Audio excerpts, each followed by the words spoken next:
یہ آکاشوانی ہے۔ اب آپ محمد شفیق سے خصوصی بلیٹن سماعت فرمائیے۔ مرکزی وزارت صحت و خاندانی بہبود نے بتایا ہے کہ کووڈ-19 سے روبہ صحت ہونے والے افراد کی شرح 33.63% ہو گئی ہے۔ اس نے بتایا کہ اب تک 26,235 مریض علاج کے بعد دواخانوں سے ڈسچارج ہو گئے۔ گزشتہ 24 گھنٹوں کے دوران ملک میں کورونا وائرس کے 3,722 نئے کیس سامنے آئے ہیں۔ اس کے ساتھ ہی مریضوں کی جملہ تعداد 78,003 ہو گئی ہے۔ گزشتہ 24 گھنٹوں کے دوران 1,849 مریض روبہ صحت ہو گئے۔ اسی مدت میں 134 اموات واقع ہوئیں۔ اس کے ساتھ ہی مہلوکین کی جملہ تعداد 2,549 ہو گئی ہے۔ تلنگانہ میں کل کووڈ-19 کے 41 نئے کیس سامنے آئے، جبکہ 2 افراد کی موت واقع ہوئی۔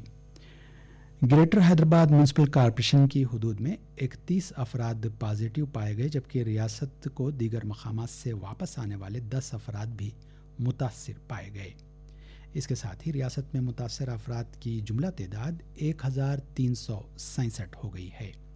اب تک 35 مائیگرنٹس کووڈ پازیٹیو پائے گئے ہیں۔ مزید 2 افراد کی موت کے ساتھ ہی ریاست میں مہلوکین کی تعداد 34 ہو گئی ہے۔ ڈائریکٹر آف پبلک ہیلتھ نے ایک بلیٹن میں بتایا کہ ملک بھر سے آنے والے افراد کا طبی معائنہ کیا جا رہا ہے۔ خصوصی پروازوں کے ذریعے بیرون ملک سے آنے والوں کی ایئرپورٹ پر جانچ کی جا رہی ہے۔ آندھرا پردیش میں گزشتہ 24 گھنٹوں کے دوران کورونا وائرس کے 36 نئے کیس سامنے آئے ہیں اور 1 مریض کی موت واقع ہوئی ہے۔ محکمہ صحت نے ایک بلیٹن میں بتایا کہ کل صبح 9 بجے سے آج صبح 9 بجے تک 36 نئے پازیٹیو کیس درج کیے گئے۔ اس کے ساتھ ہی ریاست میں مریضوں کی جملہ تعداد 2,100 ہو گئی ہے۔ 36 نئے کیسز میں 15 ضلع نیلور میں درج کیے گئے، جبکہ چتور ضلع میں 9 کیس درج ہوئے۔ گنٹور ضلع میں 5 اور کڑپا، کرشنا اور سریکاکولم اضلاع میں 2 کیس سامنے آئے ہیں۔ مغربی گوداوری ضلع میں 1 نیا کیس درج کیا گیا۔ کرنول ضلع میں کل کورونا وائرس سے 1 شخص کی موت واقع ہوئی۔ اسی طرح ریاست میں مہلوکین کی جملہ تعداد 48 ہو گئی ہے۔ اضلاع کے ریڈ زون علاقوں میں مقیم خاندانوں میں ضروری اشیاء تقسیم کی جا رہی ہیں۔ ان علاقوں میں وظیفہ یاب افراد میں وظیفے کی رقم بھی ادا کی گئی۔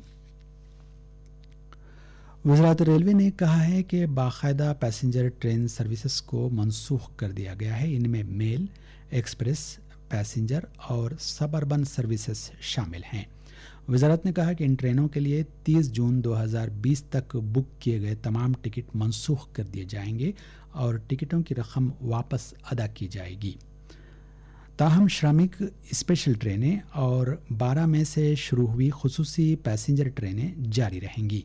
کورونا وائرس کی علامات کی وجہ سے جو مسافرین سفر کے لیے فٹ نہیں پائے گئے، ان کو بھی کرائے کی رقم واپس ادا کی جائے گی۔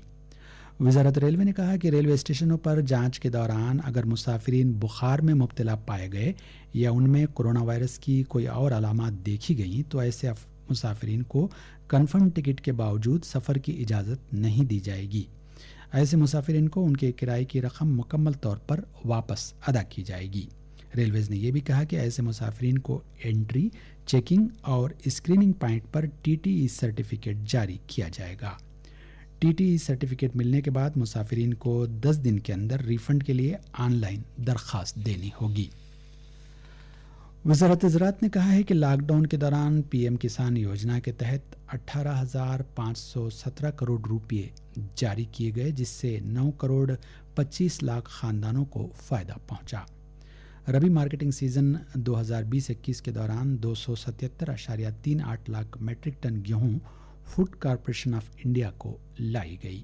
ان میں سے 269 لاکھ میٹرک ٹن گیہوں خرید لی گئی۔ آکاشوانی حیدرآباد سے خصوصی بلیٹن اب ختم ہوتا ہے۔